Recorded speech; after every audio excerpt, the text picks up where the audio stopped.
किसी ने बड़ा खूब कहा कि जीतना है तो असफल होने के सारे रास्ते बंद कर दीजिए।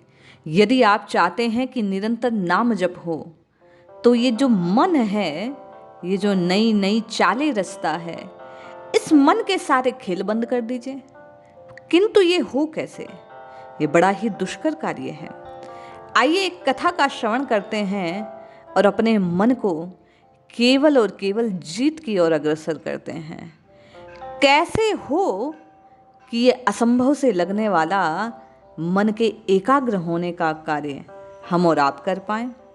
यदि हमारे मन को ये मालूम हो जाए, पता लग जाए कि इसके सिवा कोई दूसरा चारा नहीं है, इसके सिवा हमारे पास कोई और ऑप्शन है नहीं, तो हमारा मन जी जान से लग जाता है हमें जिताने के लिए।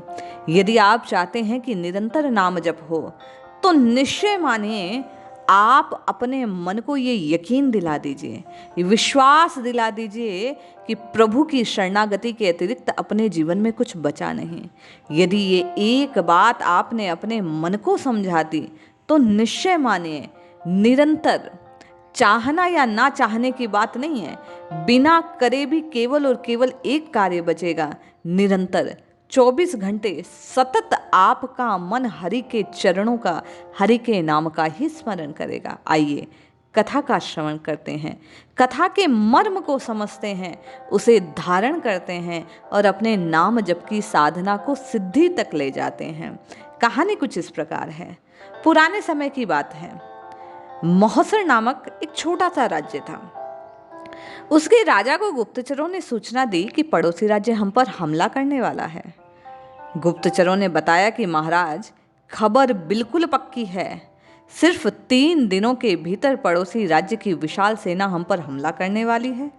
बड़ी सेना है और हमारा टिक पाना उनके सामने बड़ा कठिन है। राजा बेहद चिंतित, उसने तुरंत सभा बुलाई, सभी लोगों से सलाह मांगी कि मरना तो तय है, किंतु क्या किया जाए? क्या किसी को कोई अवसर नजर आ रहा है? राजा के एक चतुर मंत्री था। जैसे हमारा मन, वैसे ही राजा का मंत्री। राजन, अब जान पर तो आ ही पड़ी है, किंतु मुझे एक उपाय नजर आता है। राजा ने मंत्री से पूछा, बोलो क्या नजर आ रहा है? मंत्री ने कहा, राजन, मृत्यु तो निश्चित है, किंतु एक उपाय, क्यों ना हम पड़ोसी राज्य पर पहले हमला कर दें? राजा बोला, मंत्री, छोटी सी सेना है, आप विचारो कि कैसे मुकाबला करेंगे? मंत्री बोला, राजन, पड़ोसी राज्य अभी युद्ध की तैयारी कर रहा है, हमले को संभाल नहीं पाएगा, जीतने की उम्मीद है। ऐसे भी यदि हमला ना किया तो विनाश तो तय ही है, क्यों ना पड़ोसी पर कूच कर दी जाए? राजा को बात जच गई। तुरंत सेना को आदेश दिया गया। राजा के आदेश पाते ही सैनिक तैयार हो गए और युद्ध की बात सुनकर जो नौजवान नागरिक थे उस राज्य के, वे भी युद्ध में चलने को तैयार हो गए। पड़ोसी राज्य जाने से पहले सेना को एक विशाल पुल से गुजरना था। राजा जैसे ही पुल पार कर पड़ोसी राज्य में घुसा, राजा ने तुरंत आदेश दिया कि इस पुल को जला दिया जाए और सेना से कहा, हमें या तो विजय प्राप्त करनी होगी या मृत्यु गले लगानी है। सभी सैनिक अपनी क्षमता से भी अधिक लड़े, आर और पार। पड़ोसी राज्य की बड़ी सेना को उन्होंने अपने विश्वास की शक्ति से एक ही लक्ष्य जानकर मात दे दी। यही बात नाम साधकों को भी सोचने की है। हमें संसार, मन, नाना प्रकार की बातें नजर आती है जो हमारी नाम साधना और संसार की ओर पुल का काम करती है। साधना से हम बार बार भटककर संसार की ओर प्रस्थान करने लगते हैं।